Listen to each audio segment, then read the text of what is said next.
அனைவருக்கும் அன்பு வணக்கம். திமுக வட்டாரத்தில் அவ்வப்போது எழுகிற இந்த குடும்பங்களுக்குள்ள நடக்கிற சண்டையாக சில விஷயங்கள் அவ்வப்போது பேசுபொருளாகும். அதில் அப்பப்போ பேசப்படுறது அப்படிங்கிறது உதயநிதி வெர்சஸ் சபரீசன் அப்படிங்கிறது தான். உள்ளுக்குள்ள அவங்களுடைய யார் பெரியவர், இல்லை யார் கொஞ்சம் பவர் சென்டராக இருக்கிறதுல முன்னுரிமை வகிப்பது அப்படிங்கிற வகையில் அந்த மோதல் நடக்கிறதாக அவ்வப்போது சில தகவல்கள் வெளியாகும். அப்படித்தான் தற்போது ஒரு தகவல் வெளியாகியிருக்கு. அதுவும் இப்போ திமுகவினுடைய செயற்குழு முடிஞ்சிருக்கிற இந்த சுச்சுவேஷனில் மீண்டும் அத்தகைய ஒரு மோதல் போக்கு தொடர்பான கருத்துக்களும் தகவல்களும் எழுவதற்கான காரணம் என்ன, அந்த தகவல் என்ன அப்படிங்கிறத இந்த வீடியோவில் பார்க்கலாம். கடந்த சனிக்கிழமை திமுகவினுடைய செயற்குழு கூட்டம் நடந்து முடிஞ்சுது.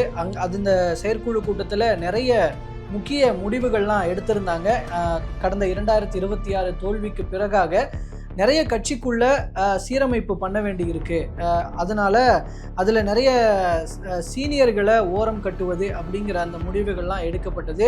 மாவட்ட செயலாளர்களாக இருக்கிற நிறைய சீனியர்கள் தங்களுடைய பதவியை இழந்திருக்கிறாங்க. குறிப்பிட்டு சொல்லணும்னா ஒரு 14 பேர் தங்களுடைய பதவியை இழக்கிறாங்க. அண்ட் கட்சி மாவட்டங்கள் அப்படிங்கிறதும் 78 அது இன்க்ரீஸ் ஆக்கப்பட்டிருக்கு. கிட்டத்தட்ட 120 அப்படிங்கிற அளவுக்கு மாற்றப்பட்டிருக்கு.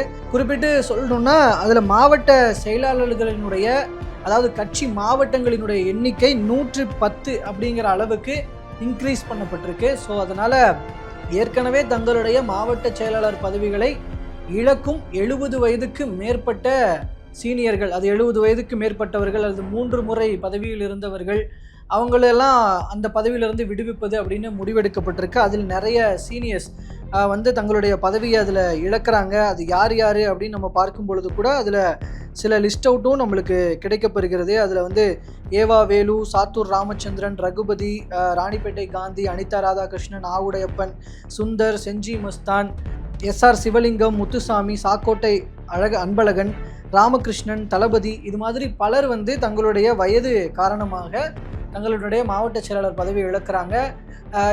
இது மாதிரி இழக்கிற இடத்துல புதியவர்களை கொண்டு வரணும். பொதுவாகவே இந்த மறுசீரமைப்பு அப்படிங்கிறது கட்சிக்குள்ள புது ரத்தத்தை பாய்ச்சணும். ஏன்னா இப்போ ஜென்சி பாலிடிக்ஸ்ன்னு சொல்லி திமுக அதை நோக்கிய பாதைகள் எல்லாம் வகுத்துக்கிட்டு இருக்கு. காரணம் என்னன்னா, தற்போதைய 2026 தேர்தல் முடிவுகள் நிறைய இளைய சமுதாய, அதுவும் குறிப்பாக இந்த ஜென்சி கிட்ஸ், அடுத்து வரப்போகிற தலைமுறையினர்களினுடைய ஆதிக்கம் அதில் அதிகமாக இருக்கும். அப்போ அவங்களெல்லாம் பிடிக்கணும்னா நம்ம கட்சியும் கொஞ்சம் இளமையாக வேண்டியிருக்கு, அடுத்த கட்டத்தை நோக்கி நகர வேண்டியிருக்கு. அப்படிங்கிறதுனால இந்த முடிவுகளை கட்சிக்குள்ளே எடுக்கிறாங்க.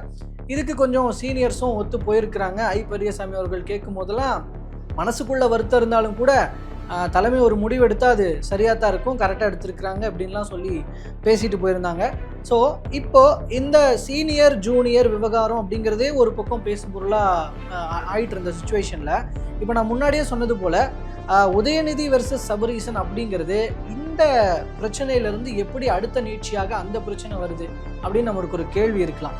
அங்கே தான் என்ன விஷயம் வருதுன்னா, இப்போ இந்த கட்சியினுடைய மறுசீரமைப்பு பணிகள், கட்சிக்குள்ளே என்னென்ன மாற்றங்களை கொண்டு வரணும், இன்னும் அந்த இளைய தலைமுறையை சேர்ந்தவர்களுக்கு வாய்ப்புகள் அளிக்கப்படணும் அப்படின்னா அதெல்லாம் யார் யார் அப்படின்னு தேர்வு செய்கிறது, இந்த மாதிரி பல்வேறு பணிகள், கட்சியினுடைய மறுசீரமைப்பு பணிகள் எல்லாம் சபரீசன் அவர்களினுடைய நிறுவனத்திற்கு கொடுக்கப்பட்டிருக்கிறது. அப்படின்னு ஏற்கனவே அவருடைய நிறுவனம் தான் 2026 சட்டமன்ற தேர்தலுக்கான வியூகங்களை வகுத்தது, உள்ளுக்குள்ளே என்ன பண்ணணும் அப்படின்னு விஷயங்கள் பண்ணது எல்லாமே அவருடைய நிறுவனம் தான் அப்படிங்கிறதும், அண்டு தோல்விக்கு பிறகாக அவருடைய நிறுவனம் தான் இந்த தோல்விக்கு காரணம்னு இப்போ மு.க. ஸ்டாலின் அவர்கள் நியமித்த அந்த தோல்விக்கான காரணத்தை கண்டறியும் குழுவினர்கிட்ட நிறைய பேர் தங்களுடைய தகவல்களாக, தங்களுடைய ஆதங்கங்களாக சொல்லிய விஷயங்கள் அப்படிங்கிறதும் அப்படியாக தான் இருக்கிறது. அதாவது சபரீசன் அவர்களுடைய நிறுவனம் வகுத்து கொடுத்த அந்த தவறான வியூகங்கள் மற்றும் கட்சி யார் யார் வேட்பாளர்களாக இருக்கணும் அப்படிங்கிறதுல அவங்களுடைய நிறுவனத்தினுடைய தலையீடு காரணமாக நிறைய குழப்பங்கள் நிலவுச்சு. அதனால் அந்த நிறுவனமே நமக்கு தேவையில்லை அப்படிங்கிற லெவலுக்கு எல்லாமே ஒரு தகவல்களும் கோரிக்கைகளும் வலியுறுத்தல்களும் கட்சி நிர்வாகிகள் தரப்புல இருந்து வைக்கப்பட்டிருக்கு தலைமைக்கு. அப்படிங்கிறது இந்த தோல்வி கண்டறியும் தோல்விக்கான காரணங்களை கண்டறியும் குழுவினர் கொடுத்த ரிப்போர்ட்டின் அடிப்படையில் தெரிய வருது அப்படின்னு அறிவாலயம் தரப்புல இருந்து ஒரு தகவல் வருது. அப்படி இருக்கும் பொழுது தற்போதைய மறுசீரமைப்பு பணிகளுக்கான அந்த வேலைகளை அந்த நிறுவனமே மேற்கொள்ள வேண்டும் அப்படிங்கிறது தான் இப்போ தற்போதைய அந்த புகைச்சலுக்கான ஒரு காரணம். இப்போ ஏன்னா இந்த தோல்விக்கான காரணம் அந்த நிறுவனம் கொடுத்த தவறான தரவுகள் அப்படிங்கிறது உதயநிதி ஸ்டாலின் அவர்கள் தன்னுடைய தந்தையான திமுக தலைவரான ஸ்டாலின் அவர்கள் கிட்ட ரொம்ப ஆக்ரோஷமா வெளிப்படுத்தி அதனால சபரீசன் அவர்களை கொஞ்சம் கட்சியிலிருந்து கொஞ்சம் ஓரங்கட்டி வைங்க அப்படின்னு அவரே சொல்லியிருக்கிறாருன்னு ஒரு தகவல் இருக்கு. இப்போ அப்படி இருக்கும் பொழுது ஏன்னா ரீசெண்ட் டேஸாக நம்ம பார்த்துருப்போம் நிறைய கட்சி சார்ந்த பணிகளில் சபரீசன் அவர்களுடைய தலையீடு அப்படிங்கிறது இருந்தது அப்படிங்கிறது. ஏன்னா அவரே வந்து நிறைய மாவட்டங்களில் போய் நேரில் வந்து நிர்வாகிகளை சந்தித்தது, ஆலோசனை பண்ணது, என்ன பண்ணலாம் ஏது பண்ணலான்னு அவர் முடிவெடுக்கிறது. எஸ்பெஷலி சொல்லணுன்னா லாஸ்ட் டைம் கூட தூத்துக்குடி நிர்வாகிகள் எல்லாம் போய் சந்திச்சாரு. அது மூலமாக அங்கே கனிமொழிக்கும் சபரீசனுக்கும் நடுவில் ஒரு கிளாஷ் ஒன்று போகுது அப்படிங்கிற தகவல்கள்லாம் வந்தது. ஸோ அப்படிப்பட்ட வகையில் சபரீசன் அவர்களினுடைய செயல்பாடுகள் அவர் லைம்லைட்டில் வரணும்னு எதிர்பார்த்து பண்ணுறாரு அப்படிங்கிற மாதிரியான விஷயங்கள் இந்த பக்கம் உதயநிதி அவர்களுக்கோ கனிமொழி அவர்களுக்கோ பிடிக்கலை அப்படின்னு ஒரு பார்வை ஒன்று, ஒரு தகவல் ஒன்று அறிவாலய வட்டாரத்திலிருந்து வெளியாகிட்டு இருக்கு. அப்படி இருக்கும் பொழுது தற்போது இந்த கட்சியினுடைய மறுசீரமைப்பு பணிகளை கொடுப்பதன் மூலமாக இங்க உதயநிதி அவர்களுக்கு ஆப்டான ஒரு கட்டமைப்பை இனி வரும் காலத்துக்கு தேவையான ஒரு இளைய தலைமுறையினரை கொண்ட நிர்வாகிகளை கொண்ட ஒரு கட்டமைப்பை ஏற்படுத்தணுன்ற ஒரு முயற்சியில சபரீசன் அவர்களினுடைய தலையீடு இருக்குமேயானால் அது வந்து உதயநிதி அவர்களுக்கு ஆப்போசிட்டா போய் முடிஞ்சிருமோ, தனக்கு ஆப்போசிட்டாக போய் முடிஞ்சிரும்னு உதயநிதி அவர்கள் நினைக்கிறாரு அப்படிங்கிறது தான் உள்ளுக்குள்ளே இருந்து சில நிர்வாகிகள் சொல்கிற தகவல்களாக இருக்கிறது. இதில் இன்னும் கூடுதலாக சொல்ல போகணுன்னா அறிவாலயத்தில் சபரீசன் அவர்களுக்கு ஒரு அறை ஒதுக்கப்படவிருக்கிறதுன்ற தகவல் உதயநிதி மற்றும் அவர் சார்ந்த நிர்வாகிகளை கடும் அப்செட் ஆக்கி இருக்கிறது அப்படிங்கிறது. ஏன்னா இப்போது கனிமொழி அவர்களுக்கே ஐ திங்க் ஒரு கடந்த வருடத்தில் தான் அறிவாலயத்தில் ஒரு அறை ஒதுக்கப்பட்டிருந்தது. அவர் பல ஆண்டுகளாக கட்சிக்காக உழைத்து கொண்டிருப்பவர், பல்வேறு முக்கிய பணிகளில் உழைத்து கொண்டிருப்பவர். ஆனால் எந்த ஒரு கட்சி பதவியையும் கட்சி பொறுப்பையும் சாராத சபரீசன் அவர்களுக்கு அறிவாலயத்தில் இடம் ஒதுக்கப்படுவதா அப்படின்னு சொல்லி பலருக்கும் அதில் ஒரு கேள்விக்குறி ஒரு கேள்வி இருக்கிறது அப்படின்றது நம்மளுக்கு அறிவாலய தரப்பு தகவல்களாக இருக்கிறது. அப்போது இதையெல்லாம் இருக்கும் இந்த மாதிரியான சுச்சுவேஷன் இருக்கும் பொழுது அதனால ஒரு பக்கம் உதயநிதி அவர்கள் கடும் அப்செட்டில் இருக்கிறாரு அப்படிங்கிற பொழுது இந்த பக்கம் சபரீசன் அவர்களும் உதயநிதி அவர்களும் தங்களுடைய தரப்பு வாதங்களை இப்போ மு.க. ஸ்டாலின் அவர்கள்கிட்ட வைக்கும் பொழுது, ஏன்னா இந்த பக்கம் தோல்விக்கான காரணமாக சபரீசன் அவர்களை உதயநிதி சாடினார், அது குறித்த விஷயங்களை வச்சு பேசினார் ஸ்டாலின் அவர்கள்கிட்ட அப்படின்னு சொன்னேன் இல்லையா. அது மாதிரி இந்த பக்கமும் சபரீசன் அவர்களும் நான் என்ன தப்பு பண்ணேன், இப்போ என்னுடைய நிறுவனம் கொடுத்த தகவல்களின் அடிப்படையில் இதெல்லாம் தான் அந்த டேட்டாஸு, இந்த அளவுக்கு டேட்டாஸ் இந்தியாவில் எந்த வியூக அமைப்பு நிறுவனங்கள் யாருக்கிட்டேயும் கிடையாது, இவ்வளோ ப்ராப்பராக பண்ணி கொடுத்தோம், அவங்க வேலை செய்யாமல் தோல்வியடைந்ததுக்கு என்ன காரணம் காட்டுவதா அப்படின்னு அவர் ஒரு பக்கம் வெடித்து தள்ளியிருக்கிறாருன்ற ஒரு தகவல். இப்போ இது ரெண்டுத்துக்கும் நடுவில் கிச்சன் கேபினெட்டில் தான் வந்து முக்கியமான முடிவுகள் ஒரு சில முடிவு எடுக்கப்பட்டு சரி சபரீசன் அவர்கள்கிட்டயே வந்து இந்த தற்போதைய இந்த பொறுப்பை கொடுங்க அப்படின்னு சொன்னதுனால இப்போ சபரீசன் அவர்கள்கிட்டயே அவருடைய நிறுவனத்துக்கிட்டேயே இந்த மறுசீரமைப்பு பணிகள் கொடுக்கப்படவிருக்கிறதாக தகவல்கள் வருகிறது. அப்போது இது பிடிக்காம தான் இப்போ உள்ளுக்குள்ளே ஒரு கிளாஷ் ஒன்று போகுது.